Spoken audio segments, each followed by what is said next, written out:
Mandiri ya, sektor mandiri. Lembaga Nusa Negara. Unitnya di bidang pendidikan. Ya, terima kasih banyak nih. Berarti Lebak di Muncang ya satu-satunya dilakukan survei ini. Iya. Itu apresiasi lah terhadap Muncang ya, Kecamatan Muncang khususnya untuk dalam rangka tadi pengembangan desa, salah satunya peningkatan SDM. Jadi kembali di fokus di perencanaan. Memang kalau terkait peningkatan sumber daya perangkat desa secara perencanaan memang tidak ini ya. Dulu di awal-awal itu pun bukan dari dana desa, dari provinsi, dari kabupaten gitu kan, memberikan peningkatan SDM. Tapi sini-sini mulai berkurang gitu kan. Dan kadang juga kendalanya walaupun mereka desa mengadakan untuk semacam peningkatan pelatihan lah, bintek peningkatan, kadang patah. Misalnya maksud saya desa yang lain juga ikut juga semua gitu. Ada pada ininya kadang menyerahkan ke kita. Kita kadang kita kan sebenarnya bukan teknisnya ya, teknisnya kita di DPMD, dinas teknisnya kan DPMD gitu kan, atau OPD yang lain lah yang terkait peningkatan BKPSDM ya. Kita sebenarnya koordinasikan. Jadi kalau perencanaan secara ini, tapi sebenarnya desa pada prinsipnya perlu sangat penting sekali, apalagi menjawab sekarang ini tujuan dari ada pengembangan desa ini ingin desa mandiri. Benar Pak. Dan desa mandiri tidak lepas dari BUMDes. Benar. Nah kita ini BUMDes baru satu gitu. Di kecamatan. Iya, satu desa ya, satu itu pun dikatakan sehat BUMDesnya. Nah, sedangkan desa yang lain paling udah bentuk, semua udah bentuk. Tapi tadi gitu. Nah, jadi mungkin di tingkatan desanya gitu kan, di samping termasuk kita sendiri kita berkasi dan juga di kabupaten untuk mendorong adanya BUMDes gitu kan. Kementerian Desa selalu mendorong supaya ada BUMDes. Jadi kalau saya perhatikan, jadi desa itu lebih fokus mereka ke pembangunan fisik, mengejar pembangunan fisik. Saat ini masih ya Pak? Nah, sebenarnya pembangunan fisik juga kembali lagi untuk menjaga itu kan, kita di tingkat kabupaten ada unit layanan pengadaan. Gitu. Katakanlah ada pejabat pengadaan. Saya lihat di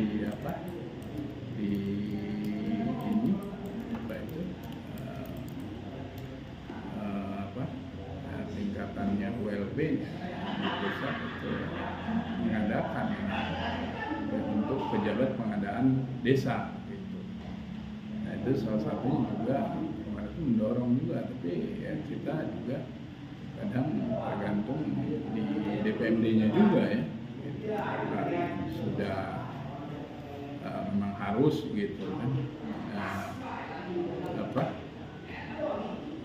Harus ada pejabat pengadaan desa gitu. Tapi saya lihat untuk peningkatan kualitas, harusnya itu ya perlu adanya pejabat pengadaan desa, pejabat ya minimal mereka tahulah seperti apa.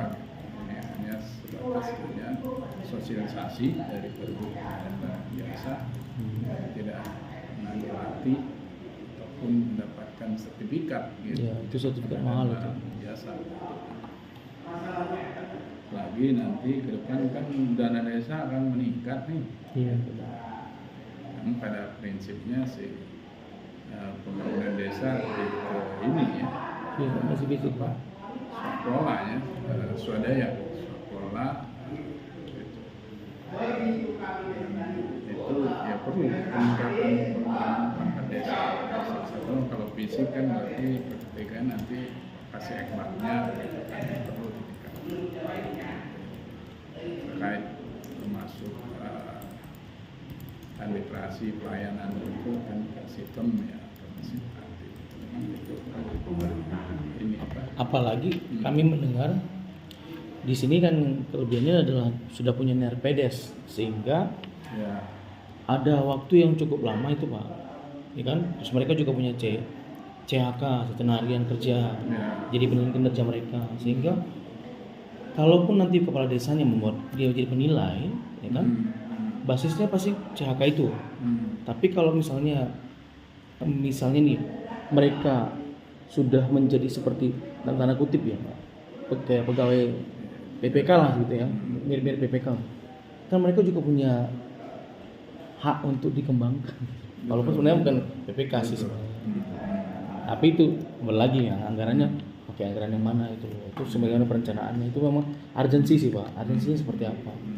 Itu karena kan kembali lagi kepala desa memberdayakan mereka nanti seperti apa, dan desanya gitu. Potensi desanya mau dikembangkan seperti apa? Itu sih yang kami pikirkan. Mungkin adakah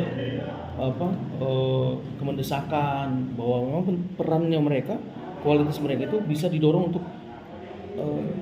kalau saya pribadi mungkin gini, gimana kalau anggaran dana desanya sekian persen gitu untuk iya pengembangan aparatur desa atau perangkat desa. Kepala desa. Bukan hanya, memang di dana desa juga belum muncul kayak kesehatan gitu harus berapa 5% atau Belum ada aturannya, ya. belum ada. Dan langkah majunya Jadi Pak selama ini Lebak kepala ada desa itu. yang punya ini Otoritasnya sekarang fisik aja gitu. Ya mindsetnya desa cuma kekising ya. Iya. Dan memang tidak ada kewenangan kecamatan untuk memberikan apa ya semacam mengadvokasi mereka untuk mengatakan bahwa untuk keberhasilan ini kan harusnya kualitas SDM juga bagian penting. Betul. Karena gini asumsinya menurut saya, dana desa itu bukan dana bebas terjun bebas itu. Betul. Sama dengan dana-dana lain di pemerintahan, karena itu sumber dananya dari rakyat gitu kan. Sehingga model akuntabilitasnya sama dengan kita di pemerintahan. Iya. Karena perlakuan akuntabilitas itu sehingga untuk pengelolaan itu kan harusnya SDM-nya punya standar yang sama.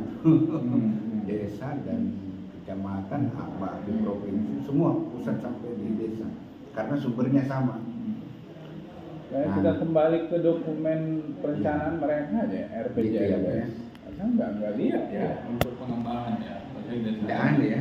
Ada juga silpa itu aja untuk pengembangan ada. Pendidikan belum ada. Tidak ada.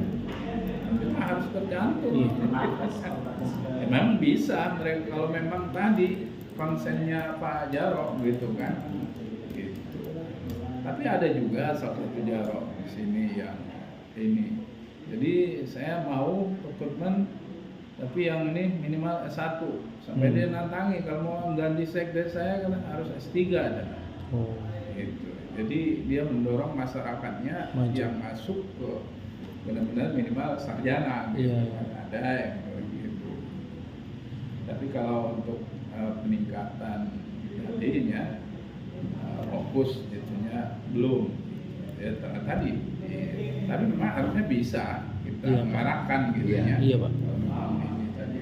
Oke, kita Tadi, mau lihat lagi. modelnya Pak sebenarnya, Nah, bahwa kalau kita konsen pada pengembangan SDM, kita tidak bisa fokus hanya pada artinya semua harus berpikir untuk itu, bukan cuma di kecamatan, tapi mulai dari pusat itu. betul. Makanya kita model ini misalnya harus ada tolak ukurnya. Jangan sampai memang kita menetapkan kebijakan pengembangan desa itu sekian persen, tapi kita tidak tahu sifat efeknya apa manfaatnya. Betul. Jangan sampai hanya untuk menghabiskan untuk outcome-nya. orang keluar dapat sertifikat lapor, tapi tingkat kemanfaatannya di kecamatan atau desa tidak jelas. Makanya kemarin waktu saya diminta, saya bilang harusnya basisnya itu pada potensi khas desa. Ya. Misalnya kemarin di mana itu? Di Labuan. Labuan itu potensi terbesarnya adalah wisata laut. Ya. Misalnya. Sehingga semua aparat desa itu kalau mau pengembangan SDM, kita mendekatkan dia bukan pada pertambangan, Jadi ke wisata. bukan pada tapi pada wisata, supaya dia konsen berpikir tentang wisata. Saya ditanya sama Pak Ibu siapa di kecamatan, saya bilang yang bisa memproteksi itu bukan desa menurut saya, di kecamatan. Kecamatan. Ya. Karena fungsi kecamatan itu adalah pembinaan desa-desa itu. Betul, betul. Termasuk dengan berlakunya apa? Iya, menurut saya itu yang kita pikirkan sehingga kita mau mengembangkan model itu, Pak Camat. Dan saya bilang apa namanya, itu yang harusnya didorong supaya kalau orang konsen pada potensi basis kompetensi desa, maka itu akan mendorong ekonomi kreatif itu jalan Muncul. Betul. Artinya dia efek domino dari dan dia Pengembangan. bisa jadi konsultan di situ. Bukan cuma di desa itu, tapi mungkin di desa-desa lain. Bahkan jadikan contoh. Dan mungkin kalau misalnya ini, saya bilang konsennya itu menurut saya kalau dia lebih profesional, dia bisa digerakkan oleh kecamatan. Artinya desa-desa yang butuh itu di kecamatan punya orang ahli di situ. Yang ada di desa itu bisa dia apa namanya, transformasi pengetahuan ya, knowledge sharing ya. Knowledge sharing. Ya. Makanya saya pikir-pikir kemarin waktu diskusi, ini memang harus ada model pengembangan SDM desa, basisnya pada bagaimana setiap orang itu berpikir tentang potensi desa di satu kecamatan secara keseluruhan. Dan itu yang kemarin saya sampaikan, itu adanya menurut saya di kecamatan. Karena kalau kabupaten terlalu jauh, kecamatan itu sudah menjadi apa namanya, Sentra. sentra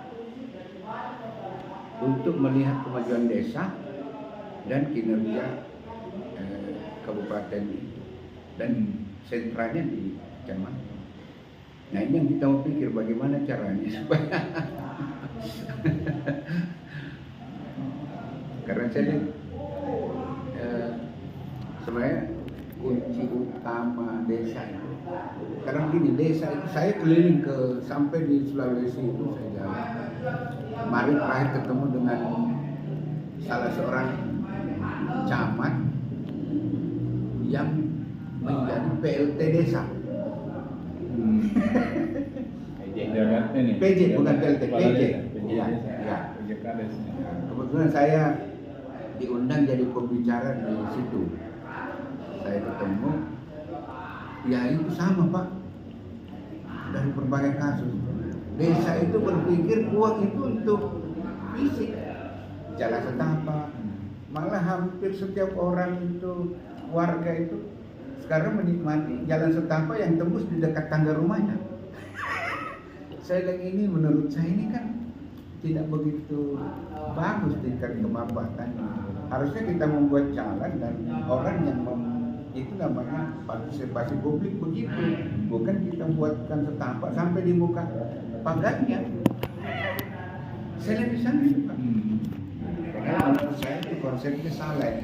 Nah itu yang harusnya kita bimbing SDM kita di aparat supaya dia berpikirnya gitu, dia jangan seperti dia menjadi apa ya sinterklas di apa malaikat di desa itu, bahwa dia buatkan orang jalan sampai di tangga rumahnya. Bayangkan kalau semua jalan. Tapi dia harusnya dari jalan desa itu bikin jalan dan semua orang harus punya akses. Silahkan membangun dari rumah Anda, membuat jembatan karena ini ke jalan akses itu. Tapi ini sama semua. Terus mungkin ini ya salah satu jendol juga. Karena desa sudah menganggarkan latihan. Kemarin desa ya, BIMTEK. Tapi tanda petik tuh BIMTEKnya seolah-olah yang penting jauh hadir, tapi nggak tahu outcome-nya apa. Tidak dievaluasi. Iya. Iya. Itu. Yang penting bisa di SPJ-kan. Case-nya sama. Intinya itu. Mana kemarin saya bilang gini Pak, memang kita ini rada-rada aneh juga di kabupaten. Ya, kasihan yang dekat desa kan camat semua. Masalahnya di kabupaten buat komitmen rutinitas. Betul. Ya, penegakan apa? Diklat apa yang hukum yang Restorasi restorasi di justice, Pandeglang. ya di Pandeglang. kabupaten. Tapi restorasi justice itu menurut saya bukan cuma ceramah, tapi komitmen dari seluruh petinggi-petinggi kabupaten itu untuk desa itu. Ini yang hadir staf, Pak. Sosialisasi. Bagaimana kepala desa mau patuh? Kalau dia diceramai oleh staf, harusnya yang datang itu langsung Kajari, Kapolres, Bupati kalau supaya dia bilang, oh serius. Kita turun waktu itu Cimarga ya. Turun itu. Tapi kalau staf Kejari, ya artinya karena ini soal mindset Pak. Jadi orang nggak punya komitmen. Kebetulan kasusnya juga di sana dibutuhkan. Dan saya lihat foto-fotonya loh. Ini Ini sama gitu, bukan Kejarinya yang Polresnya. Ini yang terjadi. Kalau memang dari atas sampai ini yang belum kita bangun itu komitmen bersama sebenarnya. Itu yang. Nah, bagaimana itu kita buatkan model supaya bisa, atau kalau perlu di kecamatan aja atau gitu. Langkah maju yang menarik itu gini Pak, saya melihat ada peraturan bupati yang bunyinya tentang peraturan tentang tata kelola pengangkatan dan pemberhentian aparatur desa, perangkat desa. Perbub nomor 61 yang kemarin itu pengangkatan dan pemberhentian. Itu langkah maju menurut saya. Nah kalau gitu kalau bicara soal ini memungkinkan kata Pak Camat tadi, mungkin kalau gitu perbubnya bisa mengarah ke situ tentang pengembangan kompetensi aparatur desa gitu. Dari perbub turun misalnya. Sehingga lebih terencana nantinya. Karena kalau ada perbub berarti biasanya lebih terencana dan lebih intens kan Pak. Jadi bukan insidentil lagi. Ya kalau misal mendorong berapa persen untuk SDM, saya sangat setuju sekali gitu kan. Untuk dana desa itu berapa persen untuk pengembangan SDM perangkat desa. Gitu. Apalagi tadi termasuk lebih jauh lagi kalau memang sampai bisa melihat potensi desa, bisa mengembangkan potensi desa itu. Arahnya ke situ. Gitu. Harapannya begitu. Ya kita ini aja selama ini adanya BUMDes, ditantang ada BUMDes. Kalau dulu kan orang kayak kita kalau mau usaha penting modal. Ya, ini desa udah dikasih modal. Ya. Gitu. Jadi kalau misalnya dengan adanya narapidana situ kan mengamankan mereka juga dari misalnya ada pergantian kepala desa gitu kan, sehingga mereka juga tidak mereka lebih profesional gitu loh, perangkat desa lebih bisa lebih lepas dari ketakutan nanti diganti segala macam, jadi mereka lebih bisa mengembangkan diri mereka, lebih all out gitu. Harusnya begitu. Nah tapi lingkungannya atau atmosfernya perlu dibangunkan, karena mereka juga pasti menunggu. Kalau tidak ada peraturan yang mendukung itu, kondisi yang membuat mereka kondisi yang mendukung, mungkin mereka juga nggak berani meminta Pak. Saya yakin kayak Mas Suwardi, Mas Sudirman pasti menunggu. Mungkin misalnya gini, kenapa enggak kalau misalnya teman-teman ini dalam konteks pemainnya suruh sekolah lanjut, misalnya satu kelas semua sekretaris desa, perangkat desa yang mungkin bisa kelas khusus misalnya gitu. Ya kita juga bisa atau di tempat lain misalnya. Tapi memang butuh dana memang sih. Tapi mungkin bisa dengan mekanisme seperti apa didorong, tapi tetap dikaitkan dengan tadi, begitu mereka selesai, yang mereka dalam itu nantinya berefek kepada maksimalisasi potensi desanya. Gitu. Gue mencari potensi desanya nanti makin canggih. Kemarin Mas Kunci bilang kok, kalau nggak salah kemarin gini, sudah dibuatkan tapi kita mentok. Mas Kunci itu Mas Wadi, pemasarannya, misalnya gitu, pemasaran dari hasil bumdesnya. Kan ada skill yang bisa dimasukkan mereka. Bagaimana contoh penetrasi pasar ke e-commerce misalnya, bagaimana mereka membuat link ke kementerian terkait dengan misalnya ekspor gitu.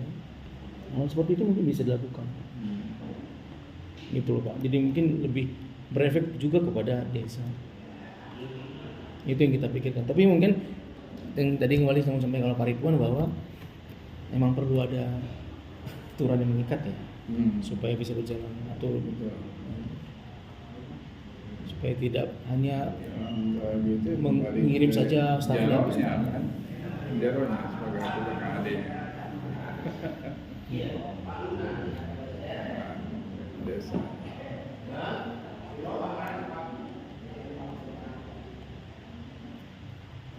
Kalau di sini kecamatan ada standar untuk ini Pak ya, membuat standar untuk aparat desa ya, bahwa yang diangkat aparat desa harus seperti ini. Ada. Ada ya Pak, ada standar yang sama.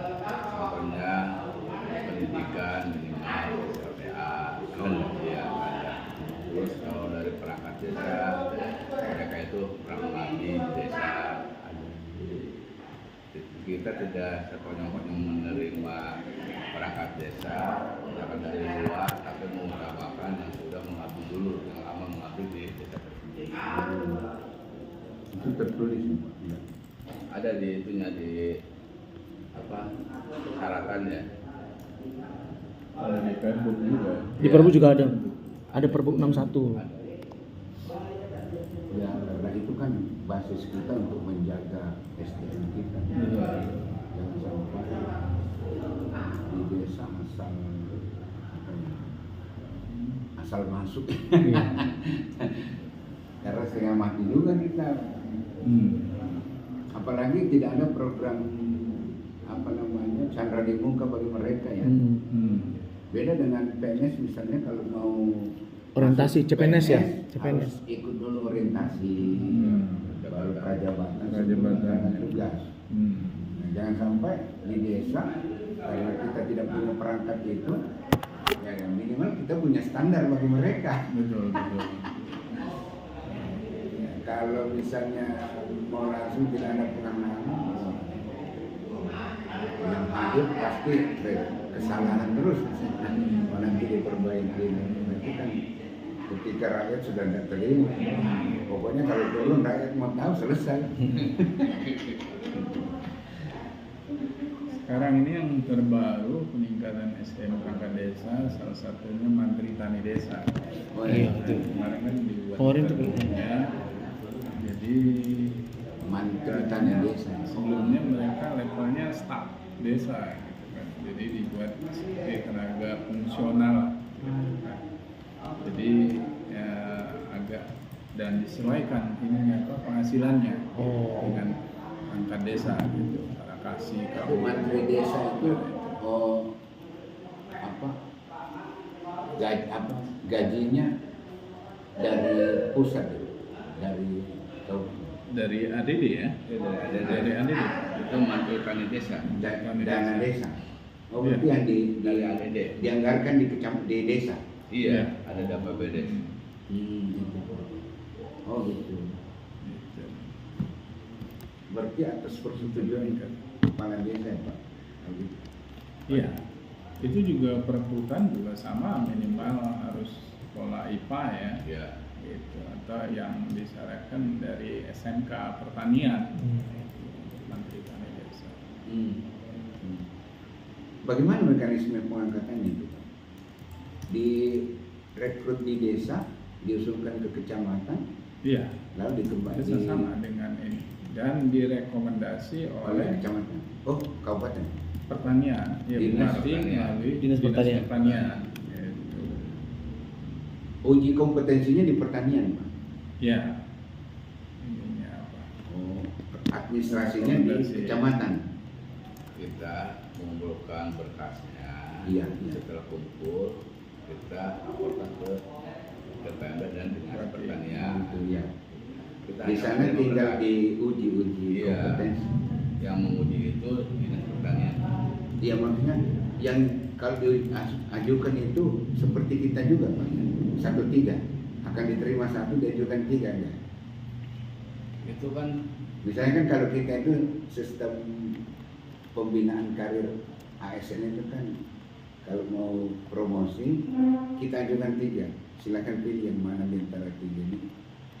Atau kalau seperti Menteri Pertanian itu kita ajukan aja gitu. Oh iya, kalau memang banyak, misalnya Iya. ini kan sudah berjalan berapa tahun nih Menteri Taninya, udah lama nih Pak. Gitu. Oh, Tapi kemarin Tapi tidak- baru ada peningkatan, keluarnya Pergub, di situ jelas tugas pokok fungsinya gitu. Oh. Nah kesini yaitu kebanyakan kadang pindah gitu, maka diganti jadi harus rekrutmen baru lagi. Dan sekarang diupayakan ada NRPDS, NRPDS itu Menteri Petani. Itu. Tambah register Menteri Tani Desa. jadi diajukan. Padahal di Undang-Undang Desa yang disebut perangkat desa Prades itu Sekdes kasih kaur ya. Itu oh, sama ini kadus gitu. Kadus. Kita nggak ada kadus. Kepala dusun Jadi ya. Menteri Tani ini kan. Oh, jadi diajukan oleh desa, diseleksi oleh secara administratif oleh kecamatan dan diuji. Nah kalau melihat potensi tadi, kalau saya lihat kan kita ini daerah pertanian termasuk kehutanan.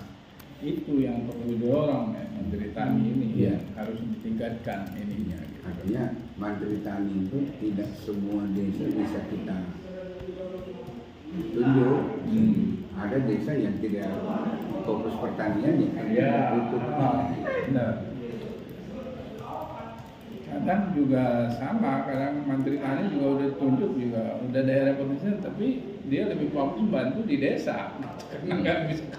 Oh, Ada juga laporan Pak, kinerjanya ke desa, Pak, bukan ke kecamatan. ke desa. Desa ya, Pak. Sistem Kita penilaian suka kinerja. ditembuskan. Gitu. Dan juga mereka juga koordinasi dengan koordinasi penyuluh pertanian. Jangka waktu mereka sebagai menteri ada waktunya, Pak. Sama dengan ditetapkan NRPDS RPDS-nya. ya? Sampai 60 ya Pak? Iya. 60 ya. Luar biasa ya. Itu terobosan sekda yang dulu itu Pak. Ya, Ya, jalani. Ya, ya. termasuk mungkin di Indonesia baru ini Iya. Pak. Menteri Saya baru Tani dengar. Desa. Nah, yang kita biasakan juga kalau ada seperti itu kan yang sering hadir itu adalah persoalan konflik, terutama konflik kinerja atau konflik kepentingan lain, misalnya antara menteri desa dengan kepala desa misalnya bisa terjadi dalam perjalanan waktu mereka, karena tidak sama kan karakter desa itu kan bisa tidak sama atau karakter ya ada ketidaksinkronan perilaku atau cara pandang mereka terhadap satu objek perubahan, melainkan konflik. Nah, kalau konflik seperti itu ada mekanisme nggak penanganan? Enggak. Ada, tapi tidak sesuai ini aja. Jadi diselesaikan kadang di desa dulu, kalau enggak ini baru di kecamatan. Ya, kasih pemerintahan di kecamatan. Biasanya banyak konflik itu ya bukan dengan perangkat desa yang lain, Iya. terkait dukungan politis biasanya begitu. Artinya kita tidak bisa hindari. Padahal kita juga dari dinas DPMD juga sudah mencatatkan tiap perangkat desa pada saat sudah membuat fakta integritas netral gitu. Nah, Ya, soalnya kan ada aja ada calon yang menang. 60 tahun gitu ya, 60 tahun. Oh iya. Itu bisa apa namanya? Ya jadi sangat susah sekali sekarang memberhentikan. Kalau memberhentikan Ya, nggak makanya bisa gitu, Pak. semena-mena kepala desa. Jadi ada komisi ini juga ya, komisi disiplin. Dan sayang juga misalnya dalam dari 60 tahun DPMD kita juga kan memang ini. ya Jadi kayak ada komisi disiplin PNS. di aturan juga. itu tidak ada celah bilang kalau kinerjanya tidak mencapai target sekian bisa diberhentikan di tengah jalan misalnya. Ada? Belum. Karena itu lama Pak, lama sekali. Bisa jadi dia mendapatkan 2 atau 3 kepala desa. Kalau terpilih terus kalau 3 periode. Makanya kita sekarang ini mendorong tadi CHK itu Pak. Jadi bukan hanya setingkat Catatan harian kerja ya? Ya, tapi termasuk staf pemerintahan desa, dinas juga harus membuat ini. Iya. Jadi bukti ada makanya sekarang apalagi karena ininya baru ini kan kita ini kan kebijakan atau kalau yang kecamatan lainnya kadang pembinaan dilepaskan aja. Iya. Kalau itu kan kita belum tidak bisa melihat gitu kan. Jadi tadi laporan satuan harian kerja yang mau tulis apa yang penting ada dulu kan, nanti kita lama-lama kita perbaiki gitu.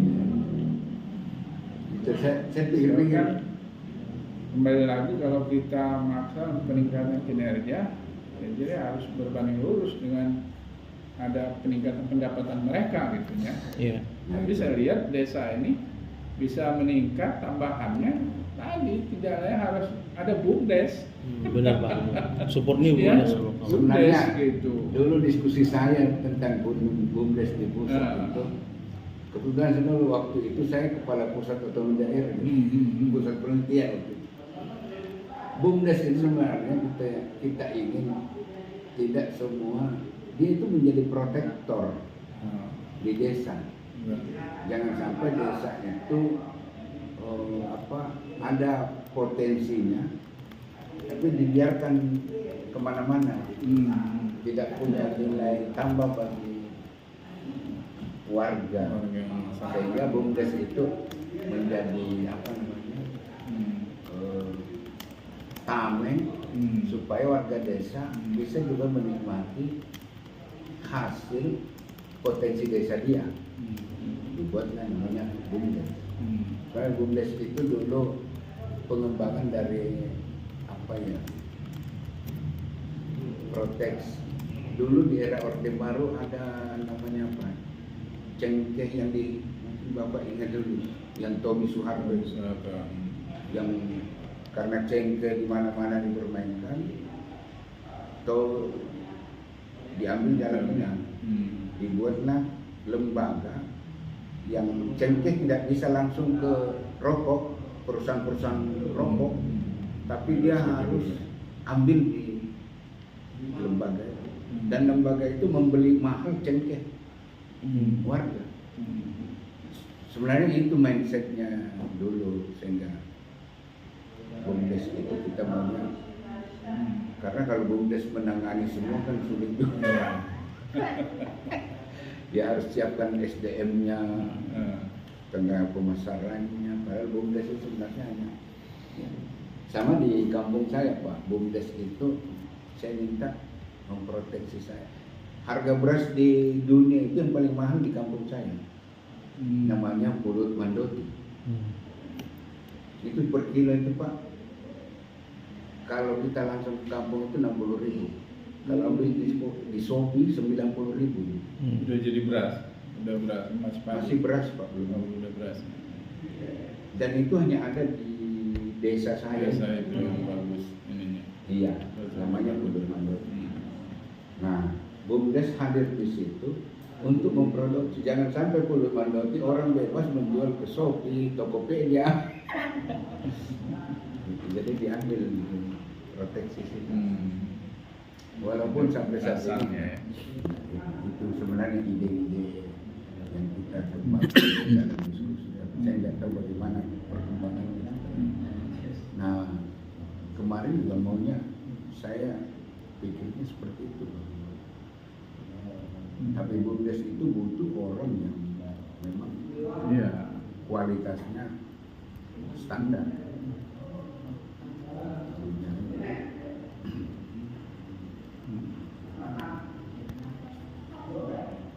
Dan memang masalah pengembangan SDM itu memang untuk sementara sulit, sehingga kita butuh model saja bagaimana bagaimana kita bisa menggambarkan supaya semua institusi punya peran untuk melihat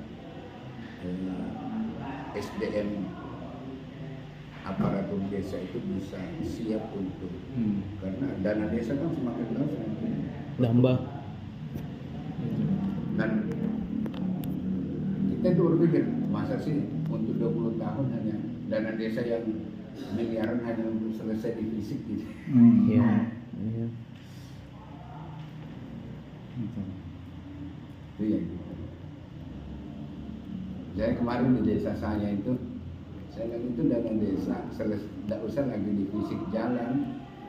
Tapi kita sekarang krisis namanya air. Air sekarang orang sudah pada ini jadi air dari gunung itu meluncur aja turunnya. Nah, bagaimana caranya diproduksi supaya air itu jangan langsung habis. Dibuatkan check down itu. Sehingga ada persediaan air yang untuk petani sampai di hilir. Jadi tidak usah pikir jalan lagi, jalan sudah selesai. Tapi aduh, tidak bisa juga Pak, katanya warna nggak mau, ngamuk Pak. Kalau bukan jalan.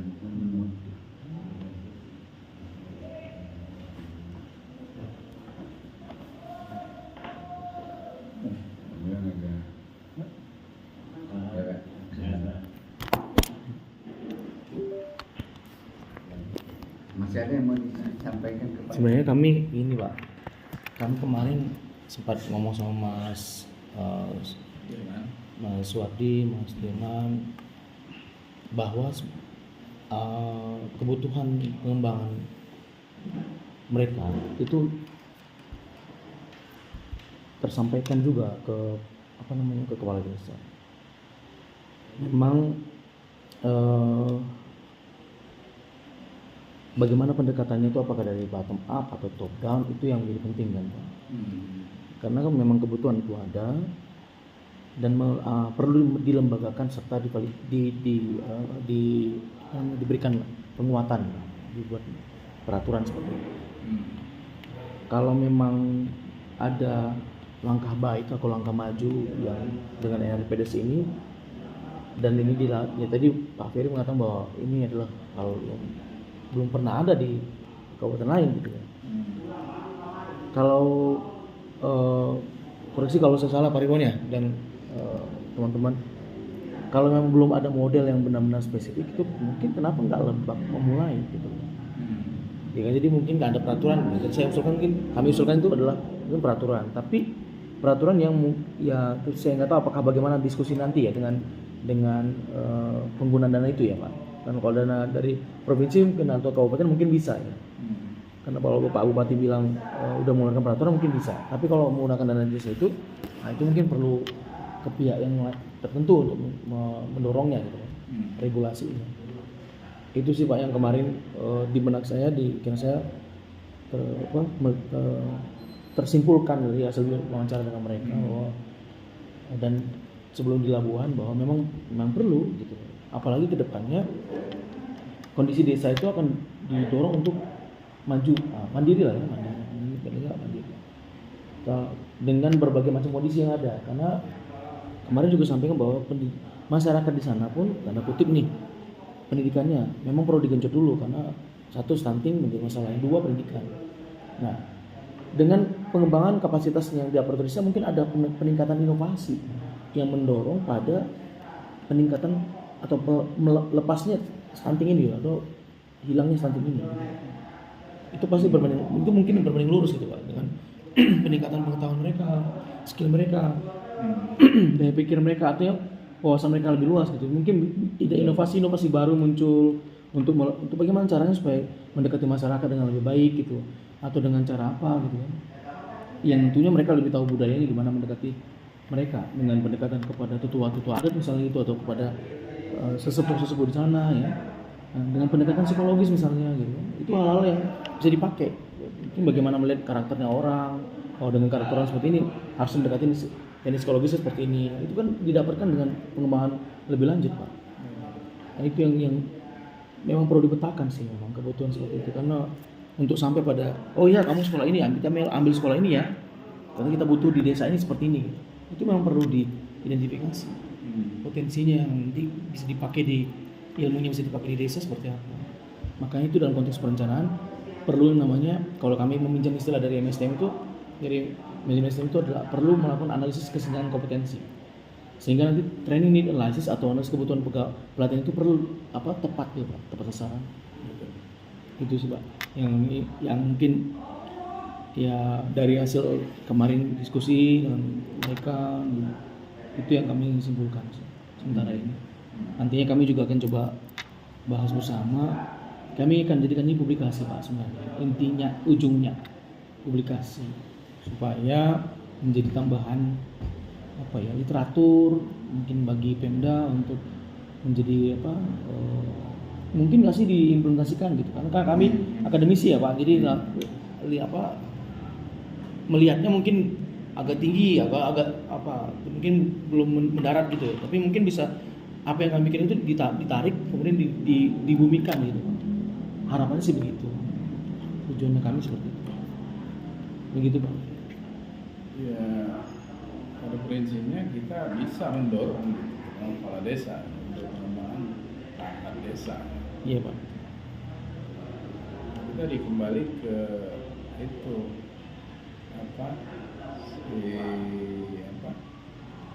yang mengembangkan pelatihannya. Iya Pak. Selama ini kalau tidak salah Setiabudi ya itu ya Pak Iman ya dulu pernah memberikan pelatihan untuk kepala desa ya. Setelah itu berhenti. Kami pernah ngomong sama Kemendesa PDTT. Jadi gini, karena kami mungkin punya kedekatan ya dengan mereka. Direktur kami mengusulkan begini Pak. Kenapa tidak dibuatkan satu kelas yang nasional Pak? Nasional, pendidikan nasional itu jadi didorong kayak kelas khusus para aparatur desa atau perangkat desa di sekolah secara tapi sifatnya nasional. Jadi leadernya si Kemendesa PDTT gitu. Itu yang kami usulkan supaya ya mungkin urgensinya mungkin yang perlu dicari, karena kalau misalnya tidak ada urgensinya mungkin mereka juga semua yang kita sampaikan itu bisa menguap gitu aja. Nah, itu sih Pak yang kemarin kami coba dorong ke Kemendesa PDTT. Ya, siapa tahu bisa, atau mungkin siapa tahu benar-benar dibutuhkan gitu. Bahwa ya ada penambahan pengembangan yang khusus bagi perangkat desa dalam sisi pendidikan dan pelatihan.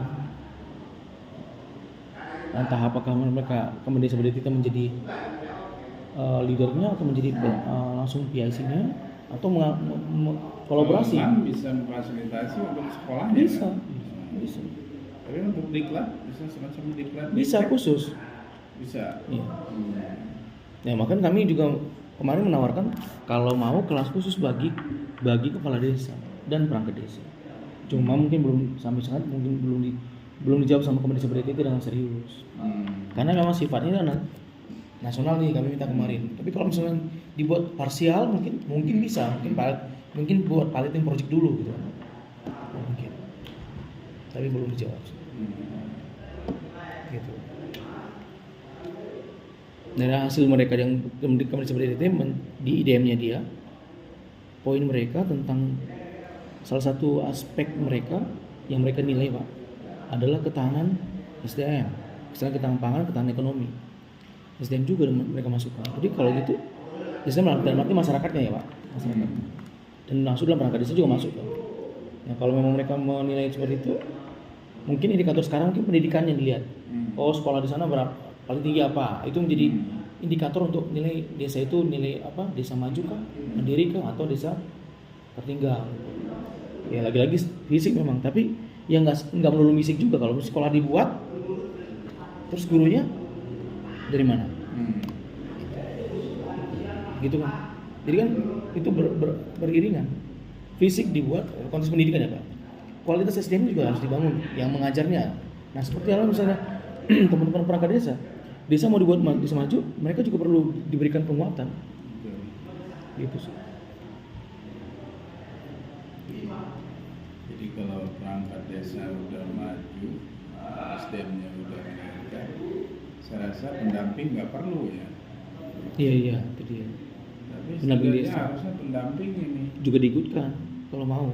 tidak menjawab pada yang pendamping, jadi hanya padahal pendamping itu yang bisa menggali potensi desanya.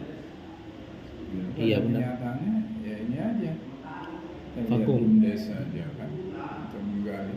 Kan pendamping itu lebih banyak ke pemberdayaannya. Gitu. Pendamping seperti advokasi saja. Iya. Kalau ditanya dia jawab. Iya. Kalau nggak ditanya ya artinya tidak ada masalah. Nah, itu kan persoalan juga sebenarnya. Padahal pendamping itu harus punya kepedulian juga. Iya. Artinya kalau ada sesuatu dia sampaikan. Dia mencari pemberdayaan itu kan pendamping juga perlu. Iya betul itu Pak. Karena pemberdayaan itu kan sebenarnya mengajari, melatih dan membimbing, mentor. Jadi dia ajari orang dulu, kalau sudah tahu baru dia nanti bagaimana cara menerapkan apa yang diajarkan. Betul. Baru setelah itu dia biarkan lalu orang itu mandiri, tapi dia uji nanti, dia mentoring yang kurang dari sisi ini Anda selesai. Bukan bahasanya pendamping murni. Kalau ditanya jawab, kalau tidak ditanya ya artinya tidak ada masalah. Menurut saya itu bukan konsep pendamping desa itu. Bisa memberdayakan, mendorong gitu ya. Iya maksudnya Pak, yang disampaikan Pak Jadi ya bahwa seharusnya dia bukan pendamping seperti yang kita bayangkan, tapi dia itu adalah bagaimana memberdayakan. Iya. Namanya juga pendamping desa, Iya. pendamping lokal desa. Iya. Iya. Bagaimana dia memberdayakan. Itu yang selama ini tidak. Tidak apa namanya. Oke, mungkin Jadi itu kalau saya lihat sekarang kan pendamping lebih banyak mengawal Mengawal kegiatan aja. desa aja. ya itu lebih ke arah itu Pak. Kalau nggak ada apa-apa aman. Dan lebih sering mereka terjun di kegiatan fisik gitu. Coba di pemberdayaannya mana. Ya. Kalau dulu awal-awal kegiatan mereka itu selalu daftar hadirnya kegiatan diketahui oleh camat, sekarang enggak. Jadi enggak Oh iya ya Pak. bisa Enggak kita lagi ya? kontrol, enggak langsung kabupaten langsung. Kan pendamping provinsi, dulu kalau itu masalah. distribusinya dari kecamatan Pak. Iya. Sekarang tidak lagi. Iya. Wis. Ya kan asumsinya karena tidak semua pendamping satu desa punya pendamping yang Iya. Superman gitu istilahnya. Tiga desa. Ya sehingga itu harusnya dari kecamatan semua desa mana yang butuh kecamatan yang mendistribusikan. Yuk bantu di sananya. Tapi manajemennya itu di kecamatan. Ya, ya. Tapi sekarang nggak seperti itu lagi Pak ya. Makanya saya lihat raportnya itu ya itu lihat BUMDes saja kan beberapa tahun dana desa model saya di Mocang. Terus saya pernah di Maja juga, terus di Sobang kan. Itu. Ya, ini. Oh, iya. Karena saya di pemberdayaan ya, udah begini pemberdayaan. Mungkin Bapak mau persiapan Ya. Jumat ini. Makasih Pak untuk waktunya dan Oke. informasi yang kami dapat Pak, hari ini. makasih banyak Mudah-mudahan cerita-ceritanya. Kami senang sudah bisa kesini jadi dari kemarin Pak, jadi bisa banyak dapat informasi dari mereka juga. Baik, itu Pak. Ada lagi? Ya. Makasih Pak Camat sudah meluangkan waktu untuk kami. Ya. Kami sebenarnya ini dosen yang salah satu tugas kami itu meneliti Pak tiap tahun. Nggak boleh, dan penelitian ini bukan kelam, reportnya ke Dikti Pak. Iya. Tidak bisa kita naik pangkat atau apa kalau satu tahun itu tidak ada penelitian Minimal satu. minimal Pak.